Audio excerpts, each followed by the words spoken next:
Hello friends, அனைவருக்கும் வணக்கம். சிவசக்தி ஏஜென்சிலேருந்து உங்களின் லட்சுமி பிரியா தான். பகுதி நேர வேலைவாய்ப்பில் நான் இன்றைக்கி ஏஜிஎம்மில் ஐடி போட்டேன் நேற்று. அதுக்கு எனக்கு எங்கள் டீம் சப்போர்ட்டு இந்த பரிசு எனக்கு கிடச்சிருக்குது.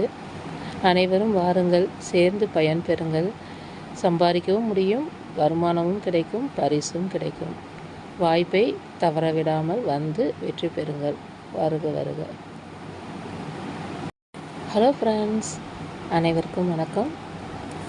சிவசக்தி ஏஜென்சிலேருந்து உங்களின் லட்சுமி பிரியா தான். பகுதி நேர வேலைவாய்ப்பில் நான் இன்றைக்கி ஏஜிஎம்மில் ஐடி போட்டேன் நேற்று. அதுக்கு எனக்கு எங்கள் டீம் சப்போர்ட்டு இந்த பரிசு எனக்கு கிடச்சிருக்குது. அனைவரும் வாருங்கள், சேர்ந்து பயன்பெறுங்கள். சம்பாதிக்கவும் முடியும், வருமானமும் கிடைக்கும், பரிசும் கிடைக்கும். வாய்ப்பை தவறவிடாமல் வந்து வெற்றி பெறுங்கள். வருக வருக.